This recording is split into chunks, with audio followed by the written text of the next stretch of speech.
Good afternoon, everybody, and welcome to the South African Fashion Week series of webinars. We are very thrilled today to be bringing you our Diamond Fibre Collections webinar. This is one of the reasons why we wake up, the South African Fashion Week team wake up in the morning, is when our purpose in the industry is fulfilled and we can showcase these amazing opportunities that bring about collaborations with the South African Mohair cluster and the designers, the creative fashion industry designers. So we are thrilled that you are all joining us today. And we are excited that we're going to be able to all learn together. So please, at any point, you may ask questions. Just post them in the chat box, and we will have time afterwards to address them. So thank you very much.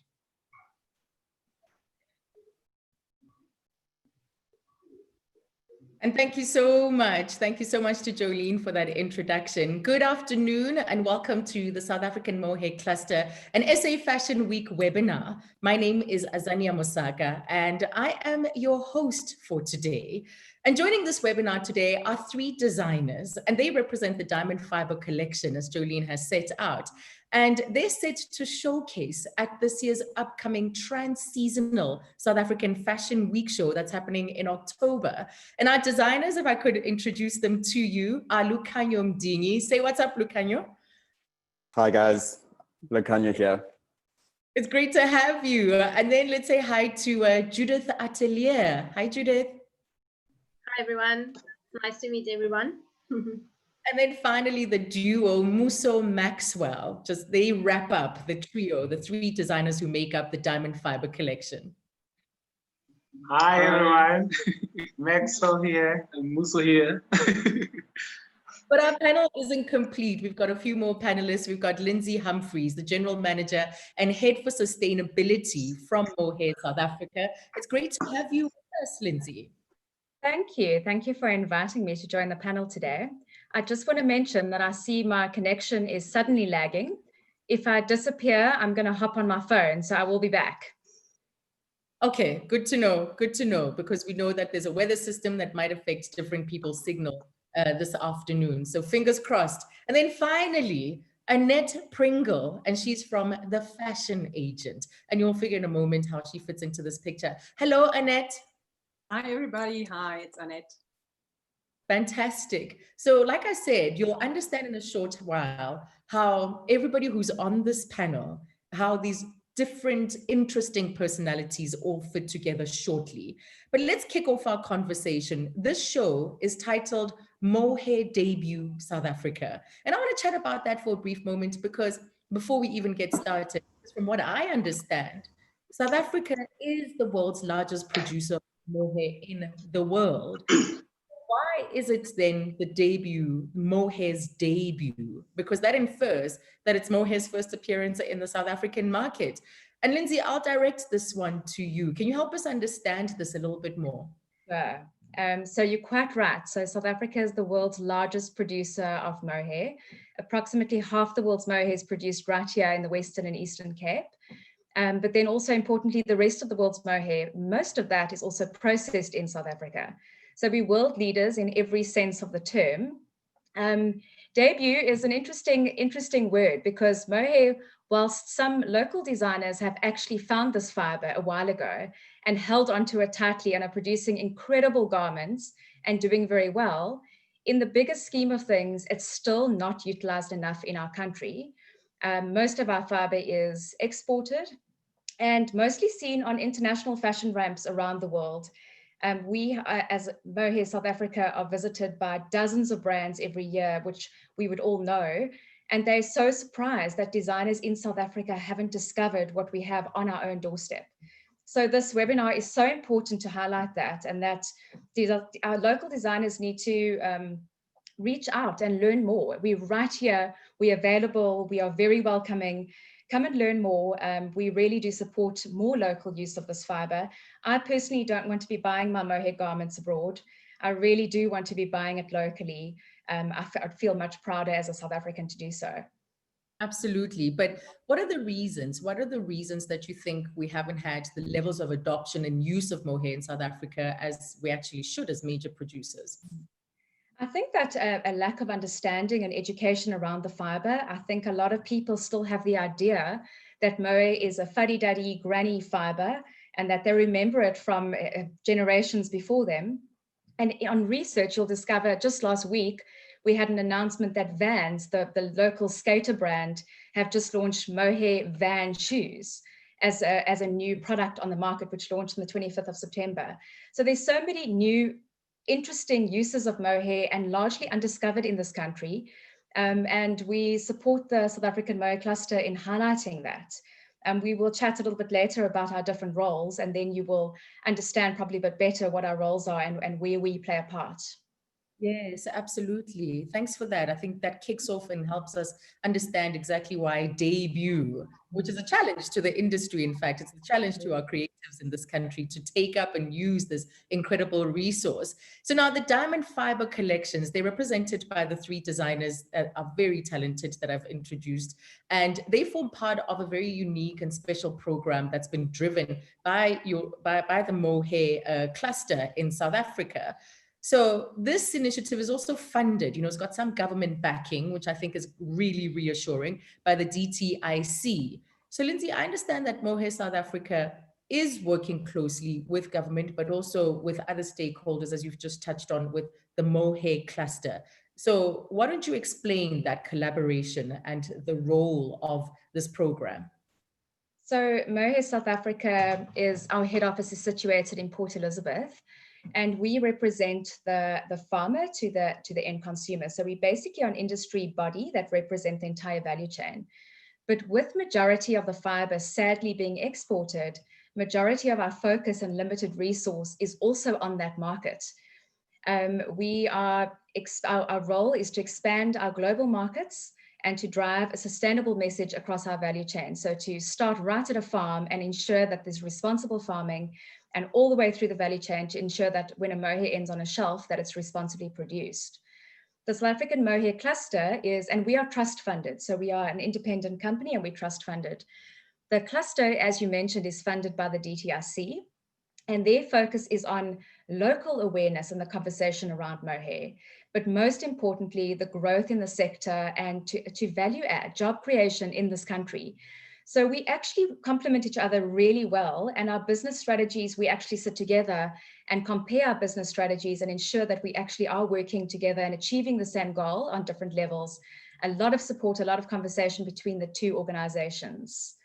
The Diamond Fibre Collection is a cluster initiative, a fantastic one, and that is to showcase the beauty of mohair to South Africans, but also to make it, as I mentioned earlier, to make it available on our own shelves, in our own designer collections. Why do we need the Chanels and LVMHs and Keirings of the world to be able to buy a mohair product? We should be able to get it locally. That's such an important point. Now, I just want to remind everyone who's participating this afternoon that you can help to drive the conversation, add your comments, your questions. There is a chat function. I'm keeping a close eye on it. So I want to say hi to Mikhail, who is a blogger and also speaks on menswear. People like him already have used this function. And also Yasmin talking about the perceptions that persist out there about mohair. So keep those coming, and I'll keep coming back to them to add them to our conversation and to ask the questions that arise, that come up for you. So use that chat function. But Lindsay, thank you for that. Let's turn to our designers now, because I want to understand how you all became part of this initiative. You're all incredibly talented. Lucanio, you're one of the three selected fashion designers, right? And you've been involved and you've been working with South African Mohair Cluster for years now. So you're not new to this rodeo. No, not at all. About your collaboration and of course this program, how you got to be part of the Diamond Fibre Collectives. Yeah, sure, of course, Azania, it would be an absolute pleasure. So what SAMC and SA Fashion Week has done with this program is important. And the idea was to help yield all three chosen labels that are involved, especially with such a unique collaboration. While the program is ultimately designer-led, the focus will be to utilize our new season's collections to drive increased mohair conversations locally and aiming to pretty much reach a larger market. With SAMC and as well as SA Fashion Week, when they launched this competition, they selected 3 winning designers that were chosen by fashion leaders within our industry. And I strongly believe that it's initiatives such as these that will help with business development and also increasing one's market. So myself, Musa, Maxwell, and Judith have received a 12-month period of showcasing 2 seasons, well, 2 collections for 2 seasons, and as well as assistance with raw materials, collection planning, and as well as marketing. And yeah, it was really great to be seen and being heard by expert practitioners and judges such as Lindsay, David West, Annette Pringle, and 2 leading fashion international consultants. And what has this, because as I was saying, you've worked with the Mohair cluster before, how's that influenced what you've been renowned for now? Because I was looking at your designs and you have a very strong point of view. Yeah. How influenced it? Well, I mean, mindfulness and consideration has always been the cornerstone of the label. And to see how much of a huge industry mohair is, but also how it penetrates just far beyond textile development, but through other spheres and communities has been really amazing. So buying into and investing into mohair isn't just essentially a case of working with a textile designer. You really understand that it's something that's far beyond that. So it really just has harnessed our story and has really helped us realize that what we're doing is far beyond the clothes and far beyond our brand, but it's really contributing to a larger industry. Because looking at your work, it made me really curious about how you managed to make it, your expression of mohair is different from what I've seen before as well. So you have a really good understanding of the fiber, but over and above, you're pushing the boundaries on what's possible with mohair. Absolutely. I think for our label, that only can be done with having the right allies and partners to work with, because the idea is to work with people that are experts with themselves with mohair and to be educated and to see how we can use their ingenuity and bring it within our label to create the pieces that people see. Fantastic. And so let's turn to Judith, right? Because our designers have had to work with not just mohair, some of them for the first time, unlike Lucanio, but they've also had to do this under some really challenging circumstances, right? It's not business as usual because, as all 3 of you know, and as other people will reflect, the fashion industry has been hugely affected by the pandemic. We've been in lockdown, you've been dealing with the global pandemic, and now it's time for you to put out a collection. You're supposed to create, design, and manufacture your own pieces using a completely new fiber. So Judith, how did you find this experience of putting together a collection using the noble fiber, the diamond fiber, this lustrous fiber?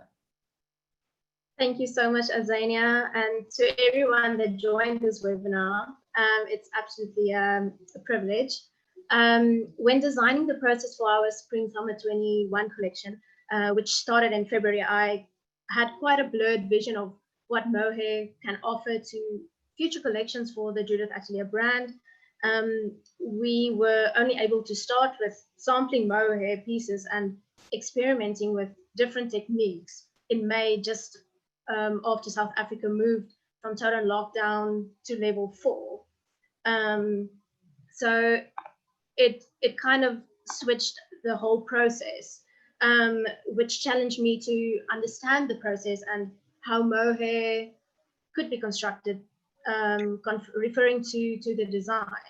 And I was introduced to the Mohair cluster to a very talented and creative knitter in Cape Town who really opened a new world of sustainable creativity for me as a designer, which was absolutely mind-blowing. He really taught me that mohair is such a diverse product and can give so much towards the consumer, the designer, and working environment.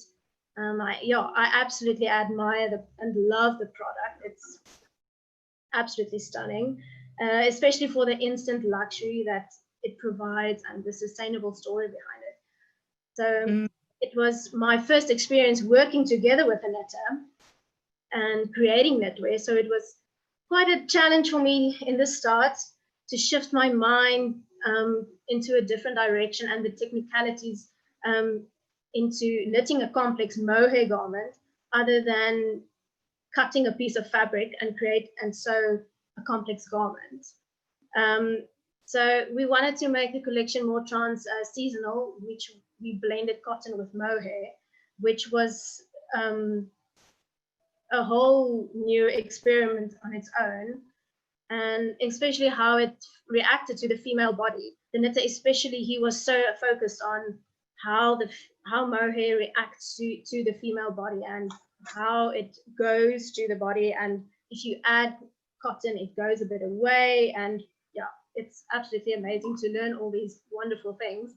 So yeah, I had to keep in mind how the garment will be finished, also how it will be finished on the inside, and that also pushed my price points to a certain level for especially a knit garment, and to present more neatly. And due to working with mohair, I chose for a more expensive and luxurious inside finish. Yeah, I had to think and design in a whole new level and shifted my whole way of thinking and the design process. But overall, I'm so proud to say that working with mohair is a huge step up for me, for the brand, and this luxurious fiber kind of set the tone of level I want all of our garments to be measured to. So yeah, it's been a fantastic journey. I just love it. It sounds like you were on an odyssey of discovery, like you just had this massive adventure that is now showing you a whole new world and a whole range of possibilities. And it was such a learning process. I gained so much knowledge. I just want to go back to the factory and just learn more. It was so amazing. And it was amazing just to be there like every second day at the factory and just testing new techniques and see what he can learn for me and what I can learn from him. Yeah, it was wonderful. So here's a message, right? Yasmin says mohair hasn't been the fiber that implies sexiness. No doubt these designers are going to turn that notion on its head. Can't wait to see what they bring out. And Yasmin, just stick around. Yasmin Fermi, of course, great influencer in the space, a style icon herself. And we're going to talk more on some of the things that you touch on. But Judith, just to touch on something that Yasmin has mentioned, that it's not associated with sexiness. And yet when I look at your designs, you talked about the female form and how it actually responds to the female form. Yeah. I saw dresses that are body hugging, you know, with certain gradients and certain curves that I thought were absolutely flattering. And on top of that, you made it close to the skin, you know, so often the association, or maybe perhaps the misinformation that's out there that people have about mohair is that it doesn't feel good against the skin, which is false, of course. What did you think, and what was your approach, of course, as you challenged these notions about mohair? Well, first of all, I think many people that think that it scratches, but I mean, the technology has changed so much. So, I mean, it has changed. It doesn't even scratch. It has been developed to be one soft, fabulous piece of fiber. But regarding sexiness, I think that it hasn't been out there as much and available to designers to experiment with, because I mean, for me, if I knew that I can just go to a knitter and I can order yarns, then I would have done that 7 years ago when I started. And so an experiment with designs and not keep it plain and simple, but develop figure hugging garments, which celebrates the female body. So I just think that it hasn't been out there as much and hasn't been available to much as many designers as it should be. Yeah. But sure, no, I just see beautiful female hourglass bodies that can go into those garments that we made. So no. I'm sure that regarding sexiness, it's also going along with style. So yeah, no, I'm sure she can have a look out for what is lying ahead regarding the future. Yeah. And over and above that, I also think that knits tend to be quite forgiving, you know, so yeah, flatters or it suits all sorts of people. Now, one of the things that I was certainly curious about that you just mentioned now, which I went and looked at all of your collections, is color and how it takes to color.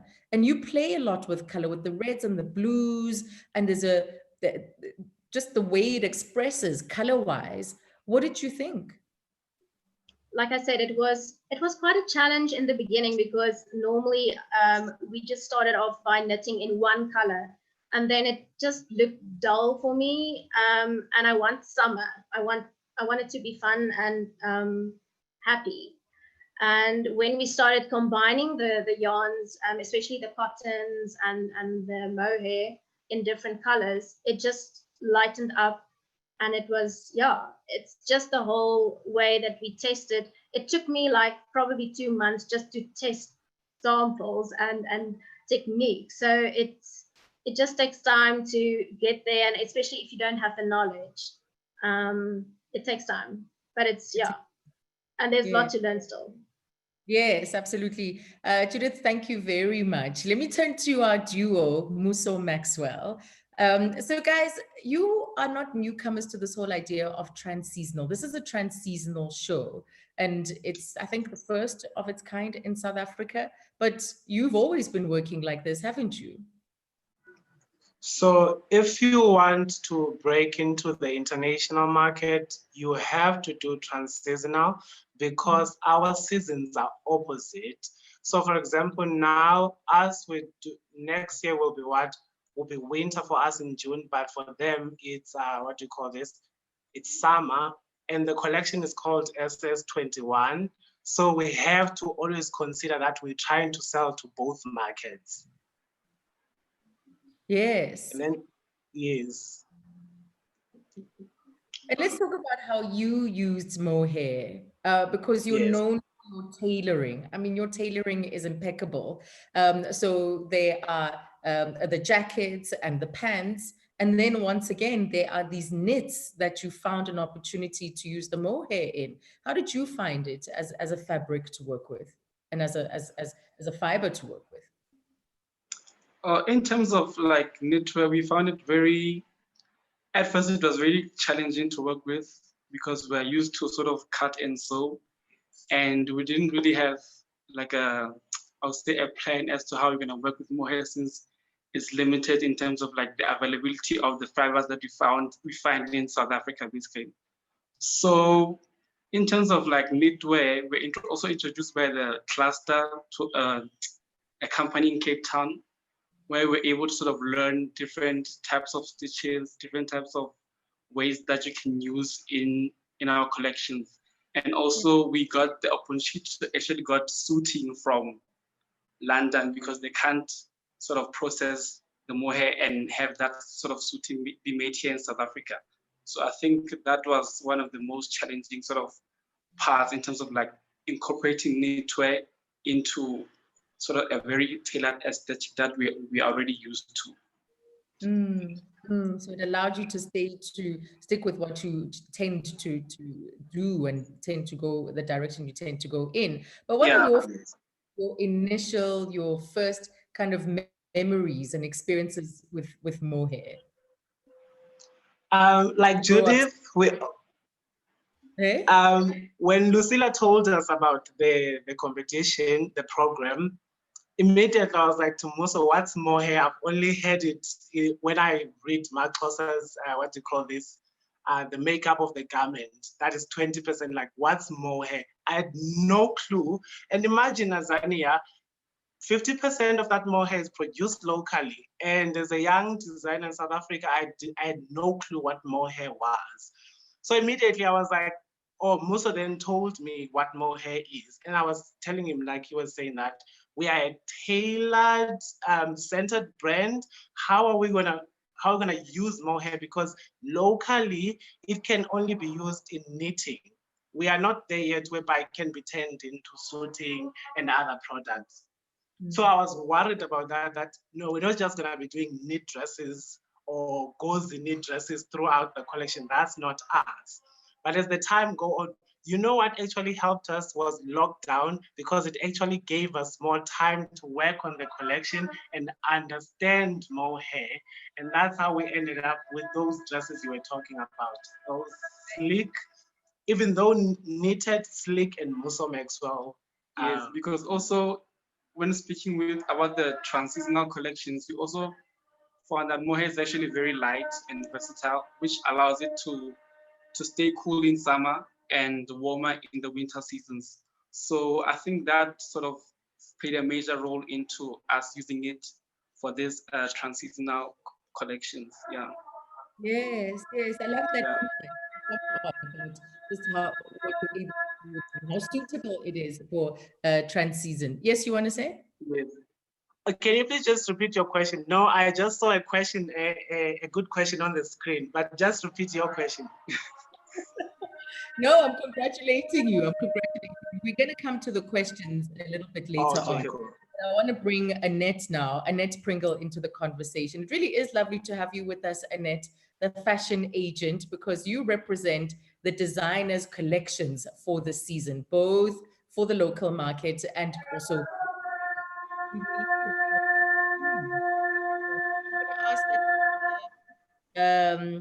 Speakers mute their mics as well, so that we can have silence wherever the audio is coming from. But Annette, as I was saying, you're representing the designers that are present here today for this year's season, right? Not just locally, but they get to have the springboard and representation for a global market. And this collaboration with SA Mohair Cluster, I understand that you developed this exciting, I think it's really groundbreaking to have a pre-order model that allows buyers and consumers all over the world to be able to pre-order from the collection ahead of the show. Yes, Azania. So that idea was born during COVID-19 in a sense that we make it now available online. So what happened during COVID-19 was that retailers, like the professional buyers, were canceling their orders. Then the customer, the consumer, could not shop because the stores were closed, you know, like online was the only opportunity. And yeah, the designers like lost a lot of orders. And then it just got us thinking, and thankfully to SA Fashion Week and SA Mohair Cluster, who started a conversation last year about this collaboration and pulled me in from the fashion agents to facilitate the process and the sales. SA Mohair Cluster was like very keen to give it a go and to try it out. So the fashion agent exists since 2012 as a physical showroom set up in Johannesburg and representing designers. And we've always worked on a pre-order model, meaning that the designers are only manufacturing what has been ordered. So not just producing clothes and garments, hoping it will sell somewhere, but to turn it the other way around, produce excellent sample collections, bring it to the market to get orders from professional buyers, then manufacture in a decent lead time, you know, so that garment workers also have time to produce the garments under fair conditions, and then basically deliver it to the retailers. And we've always worked also on like deposit payments, so that we get deposits from the professional buyers and balance payments before we deliver the stock. So, and now we continue doing that, and we're doing it online, and we open it up to the consumer. So, and that was a great fit, as Lindsay mentioned to you earlier, you know, that she really would like to buy clothes made with or completely out of mohair in South Africa, and not having to ship them in from overseas and to bring them in from overseas. And you mentioned the luxurious brands and conglomerates, and you mentioned LVMH. So that's what's happening now with those designers, and also how the cluster and SA Fashion Week and the consultants from the judging panel have chosen the 3 brands like Lucanium Dingy, Judith Atelier, and Musso Maxwell. And what the SA Mohair cluster has done on top of it, they've started like a brand, you know, that you can market a brand with those great mohair products. And it's called 1838 Collective. So the website is 1838collective.com, and it features the collections the 3 brands have designed. And there will be then add-ons, you know, in terms of home accessory, other products which could be made out of mohair, which are then promoted locally and also internationally. And why we had to literally start before the collections were shown on a runway is due to the fact that we got hit by COVID. And as Musso Maxwell, and Maxwell in this case mentioned earlier, the seasons at the moment, we take pre-orders for spring, summer 21. And the last fashion week or big fashion week is Paris Fashion Week internationally, which finishes on the 6th of October next week. And then like we need to go into production fairly quickly. But of course, we need to make it available to the local markets. So we've decided to keep the pre-orders open for all the markets till the 24th of October. So the collections will get shown on the 22nd. And then like people can still buy for 2 full days. And you can access, even now, please try it out. You can go on 1838.com and then like view the collections and click to buy. And then you'll see how the whole system works. You can like browse through all the collection. You see the sizes, you see the pricing, composition of the material. And yeah, that's basically it in a nutshell. I think it's a wonderful prospect, and it helps with the commercialization that designers have often can struggle with. And this is, it sounds like it will really revolutionize the way in which fashion, especially from individual designers, reach the market. Definitely. I mean, by making it available to the consumer, you know, it's a process. So, because the consumer who can buy now directly from the brands basically need to be prepared, same as a professional buyer, to put a deposit down, like, you know, a few months before they get the garments. So it's 50% deposit now when you choose your product, and then like 50% deposit before we ship, which is from the 15th of February 2021. And I think it needs time to also get confident with the system, you know, like, and it sounds long, especially for people in South Africa, you know, because like made to order on international platforms, it's not something foreign, you know. So, but for the local market, be the first one to offer it on that scale and from those designers. And yeah, thanks to the collaboration with SA Fashion Week and the SA Mohair cluster, it's possible to do that. And I think it will shift the perception, you know, like to to invest in your garments. I mean, all the 3 designers are making investment pieces. You know, it's not something you're gonna wear 3 times and then you pass it on amongst family and friends.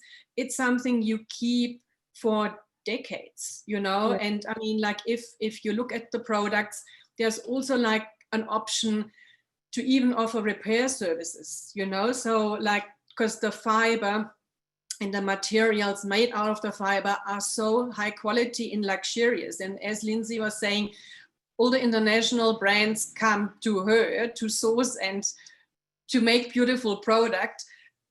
We can do this now locally, thanks to the SA Mohair cluster and with local designers, and it will grow from there. So I'm pretty sure that we'll get to a point where we can then also like weave properly, you know, and in quantities we can work with. And as Musso mentioned, like also the perception of of mohair that it keeps you actually cool in summer, you know, like, I mean, like I'm wearing a wool jacket now and it's fairly warm in Johannesburg, much better than like a man-made fiber, you know, like, because it's breathable and all these things. And what Judy was mentioning, like that you can mix it with cotton and then create like,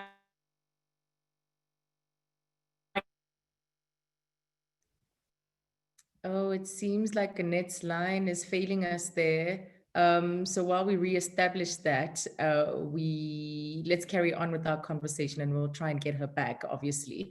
But Lucanio, let me come to you on what Annette has just been sharing with us. What does this mean? What does this mean for people to be able to pre-order, just to your business cycle and what is possible as a designer? Well, it's giving people the option, actually. And if people have the option to buy and invest into like your complete label, different textures and feel to it. So it caters also for our market. All right, I think we've put Annette on mute for a moment there. So Lucanio, you can continue. Okay.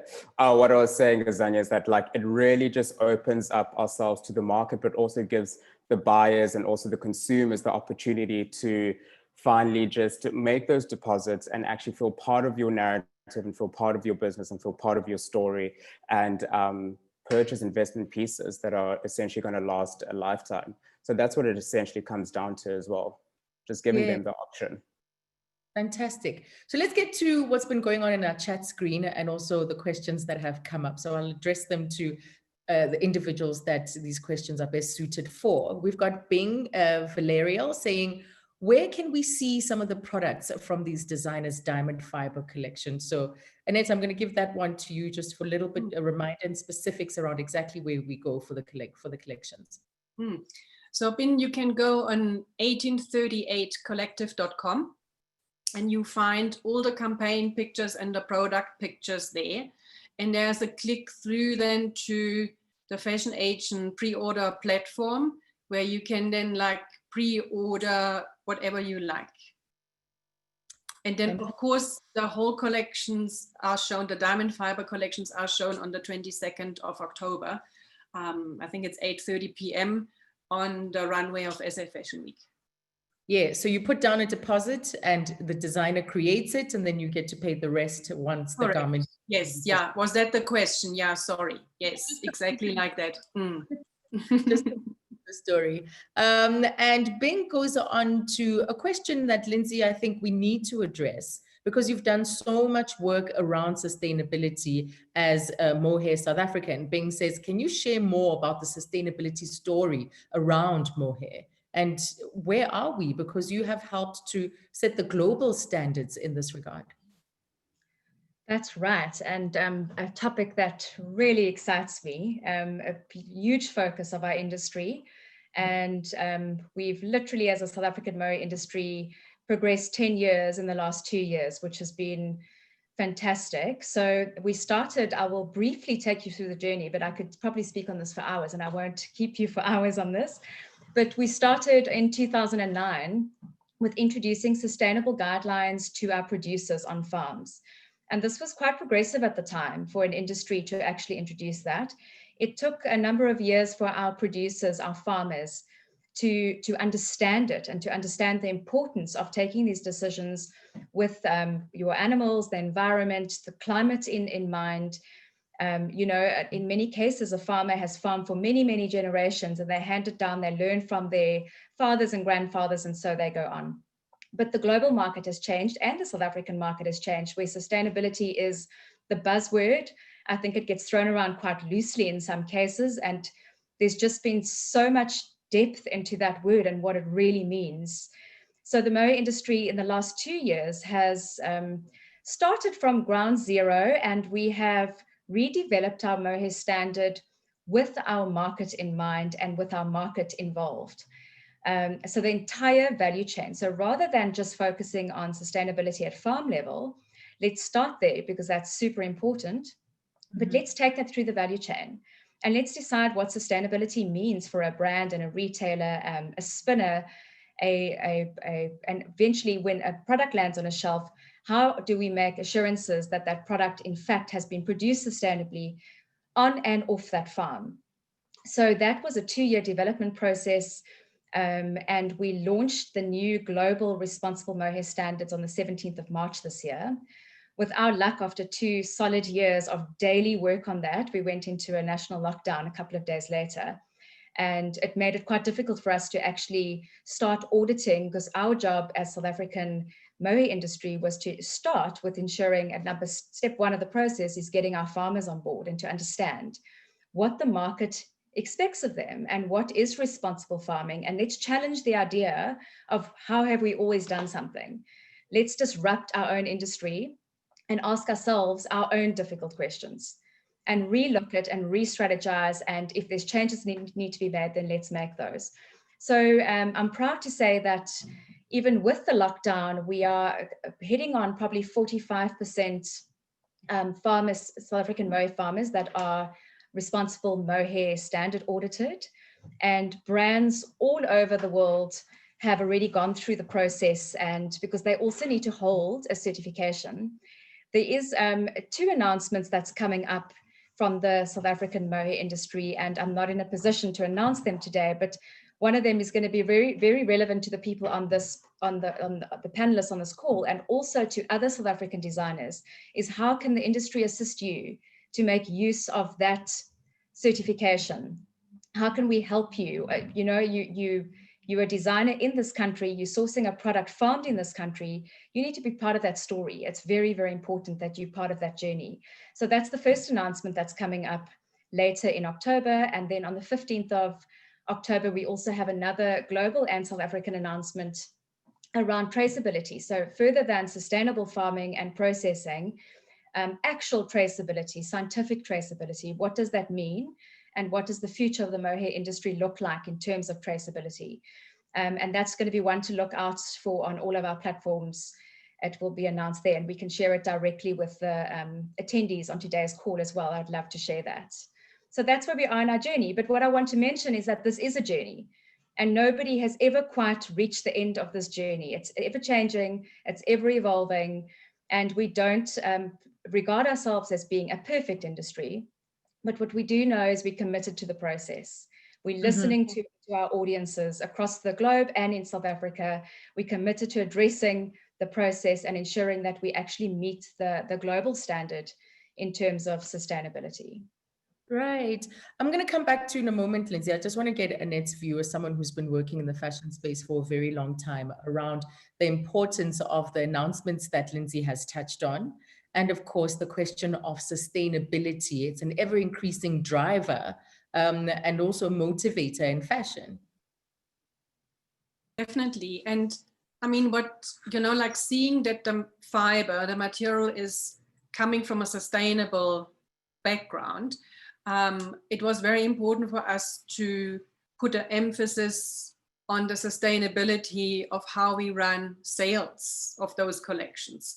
So, and, you know, like by pre-ordering the product, you also help to foster the sustainable development goals, which were set out by the United Nations. So there's a whole shift, and I'm sure we all seen during COVID-19, you know, like people in Asia, like walking home because they haven't been paid, tons of clothing just not getting collected, people haven't received payment, and at the end of the day, you know, it's the smallest chain which get hit the hardest, like the garment workers. So in South Africa, with the brands we're working with, we can like really track down where everything has been made, you know, like, and that's what Lindsay was mentioning now from her side as well concerning the fiber. So in terms of working with the fiber and producing the garments, you know, all the designers like Lucanio has a team of people pulling in. I mean, like if you read up about the collection on the 1838collective.com website, you get the whole background with like weavers and crafters he has used to create his garments, and like do this with mainly that knitwear company in Cape Town, experimenting different techniques, you know, and she runs like a really big workshop in her own capacity. And Musa Maxwell, I mean, the duo, they just work day and night, you know, to get it all done, and pull in then also external people where they need help. But for us, it was really important to put the emphasis on, the SDGs, and specifically on responsible production and consumption, you know, and also like reduce inequalities amongst communities and countries. So it's a much bigger picture we are touching on, thanks to the Azania Mohair cluster and the designer they've pulled in, and also with Azania Fashion Week, to be able to run it that way, you know, in that process now for the season due to COVID-19, and to have then the collection showcased on the 22nd of October. So it's been really amazing from that point of view. Yes. Now, Lindsay, I want to come back to you about this collaboration with SA Fashion Week. Collaborating with SA Fashion Week, no doubt, represents a very powerful platform to launch the collections of these three designers. It's a great opportunity. So I know you've worked with, Mohair South Africa has worked with SA Fashion Week in the past. So how has the collaboration with SA Fashion Week contributed to this entire project as a whole? Yes, so Mohair South Africa did collaborate with SA Fashion Week last year on a very exciting competition in association with Cape Wool. So we actually brought wool and mohair into the same space. And I think that I've had the privilege of attending fashion weeks globally, and I've also had the privilege of attending our local fashion week. And I am blown away at the quality. We really should be proud of what we have. And thanks to Lucilla and Jolie and Leroy and their team, it really is, you know, the unwavering commitment to bridge the gap between designer, media, and then market is just incredible. And not only for designers, but also for industries such as ours, to have that platform locally. We've identified this need to bring mohair to the forefront of local design. And where else would we do this? This is the perfect platform for us to showcase mohair. And very excited to see the show, and very excited to see what everyone's learned through the process. So I'm just, I couldn't actually commend SA Fashion Week enough. Just professional, incredible, and world-class, really. I think they certainly deserve kudos for how they've managed to pick up after the disruption that COVID-19 has been. And of course, to have the sort of ideas, the conversations that are happening at the moment that will continue to redefine and shape the fashion industry. Let's come back to our questions as they keep coming in on the chat function. So keep them coming, because we're nearing concluding our webinar this afternoon. Sheldon Kopman, who is a well-known designer, Naked Ape is the name of his brand, of course. And he says, congratulations to the designers and South African Mohair cluster. Question for Lindsay. He says, I've been working with Mohair for 7 years. Are there any plans to use mohair in woven textile, specifically for suiting blends, knowing that our textile weavers have become redundant over the years?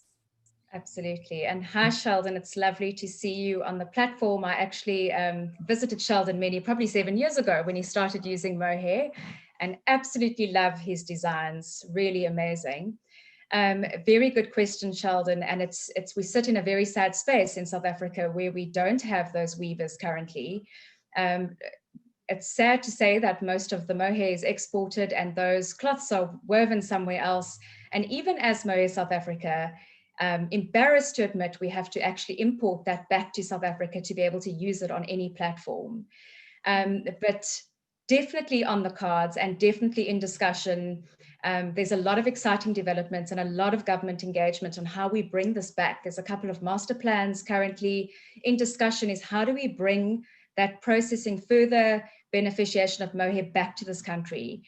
We should not have to be importing our own fiber from another country to be able to use. So Sheldon, we can take that up, and as we progress, we'd be happy to share that information. But it is on the agenda, it is being discussed on various platforms, and there is a plan being put in place to address that challenge. And speaking of suiting blends, there's a question that came in for Musa Maxwell. Michael Peter Reed has sent us a question saying that he just wanted to know how the mohair altered Musa and Maxwell's pattern construction techniques. So initially it was quite difficult with us, and Annette can attest to that, because we're a detail-oriented brand and knitting does not allow a lot of complicated pattern work. Like pattern making basically does not allow that. So we're forced to tone down our designs. But in that process, what helped us is mohair is beautiful on its own. You do not have to do much. So for example, there's a green simple two-piece. Like there's not much design there, but the mohair, the fiber itself is doing the work. So basically we had to tone down our pattern making for mohair knitting. Hopefully what Lindsay is saying, like that's the dream, to have the suiting manufactured locally for us not to have to import our fiber. That's what Musa and I are looking forward to one day. Yes. And also working with different knitwear companies has also sort of informed our aesthetic in a way to sort of look at other ways of presenting our brand, whereby we can add other elements into the collections as well. So I think that was how it sort of altered our aesthetic, so to say. Yes. Yeah. Yes. So just like Judith, it's also pushed you in ways that you hadn't been pushed before. Yes. Well, like, no, you can continue, Azania. Go ahead. No, I was about to say, what we learned, this was also from Annette and Camilla, who were sort of mentoring us throughout the collection, is that what it helped us with is when you simplify the pattern making, you make it more wearable, you make it more commercial and accessible to people. And the whole point of this program is to make mohair accessible to everyone locally. Yeah. That's a powerful point. That's a really good point, because we talked about the commercialization a little bit earlier on. So what's the story that you will be telling come Fashion Week? What is the story that your show will be telling? So basically, our show is called our collection is called Imbokodo. So we were inspired by culturally influenced women living in the modern space.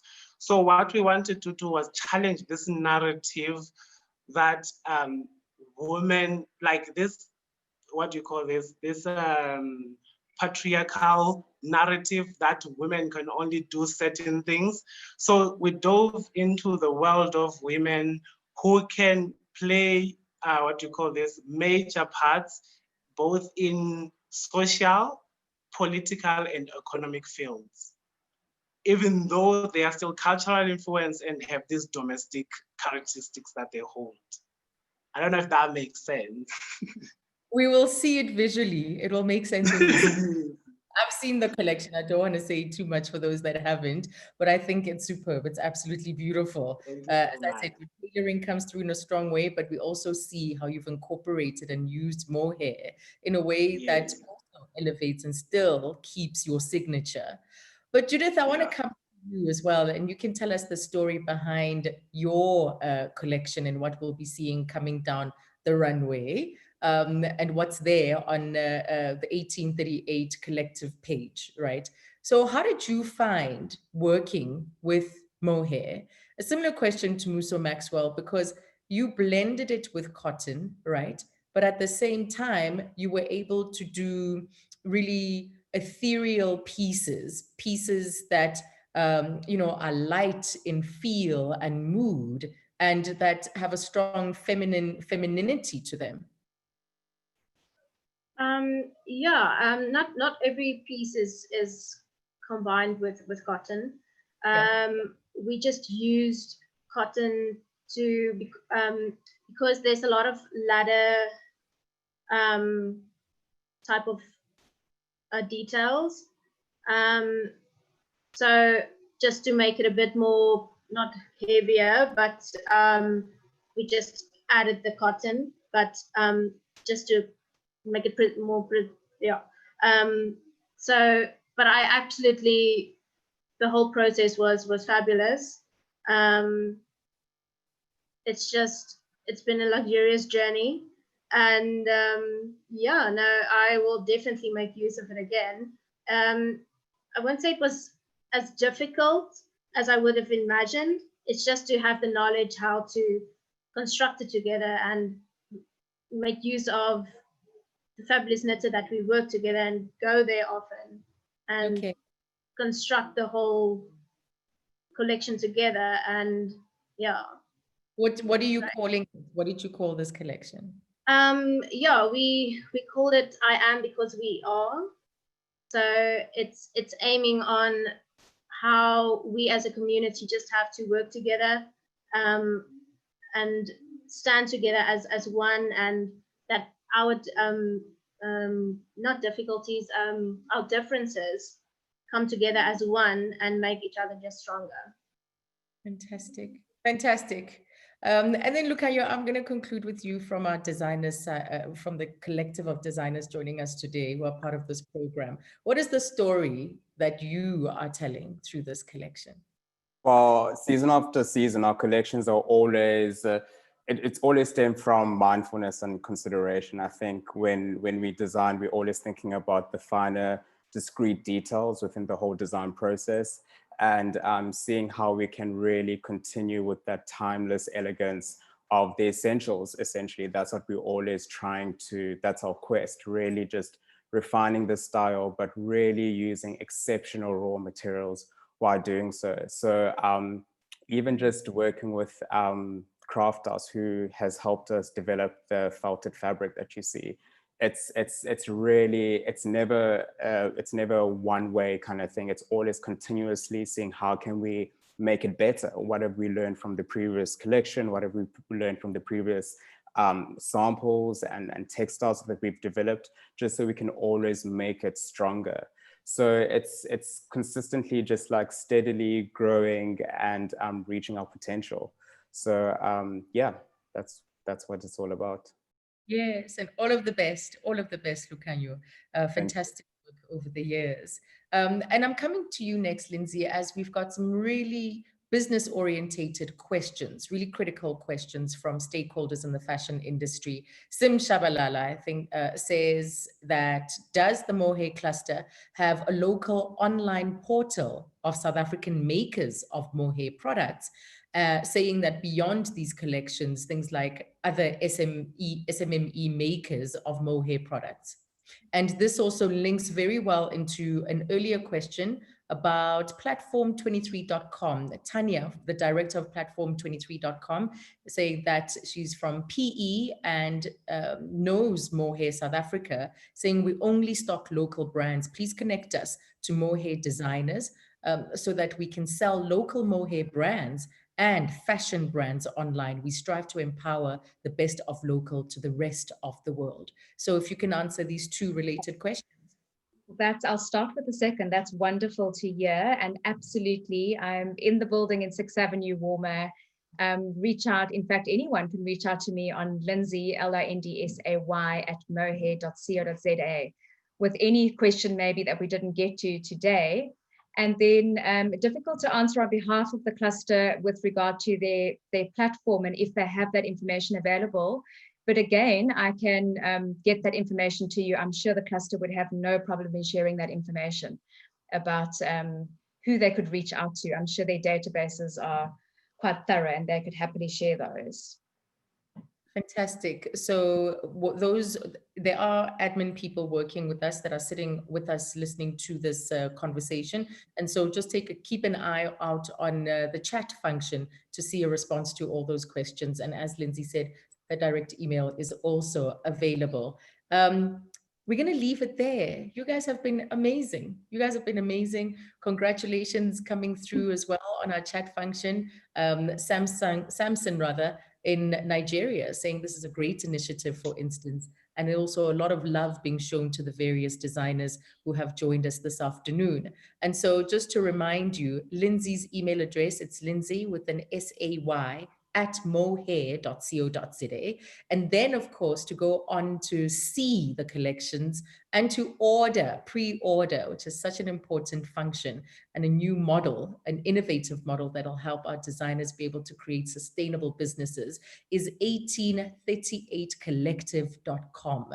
That's where you can go, or shop.thefashionagent.co.za. But otherwise, this, of course, has been put together and brought to us by the Mohair Cluster and SA Fashion Week, a powerful partner in this collaboration. I want to thank all of our panelists and wish them all of the best ahead of Fashion Week. I think it's very clear that it's important that Mohair is an important resource to South Africa, and that the efforts that are being made at the moment to utilize this really incredible natural resource to drive opportunities in this country are amazing. And it's clear that there are many organizations and private companies that are invested in not only protecting this part of our natural heritage, as Yasmin was commenting, that we also need to make sure that the conditions on which, on the farms, not just pertaining to the animals, but those who work the farms, are sound.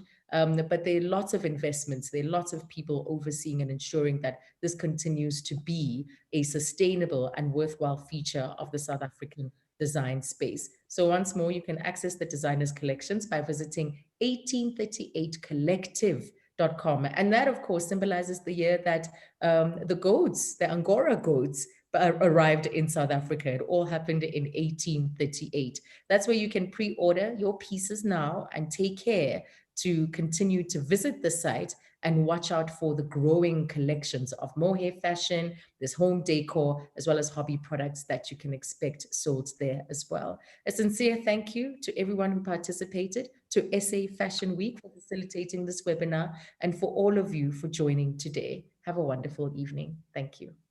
Thank you. Thank you.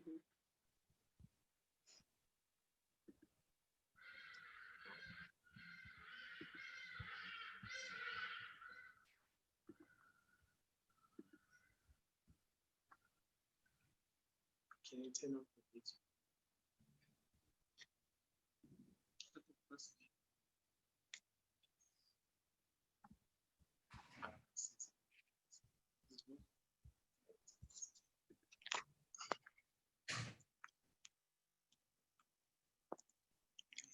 video?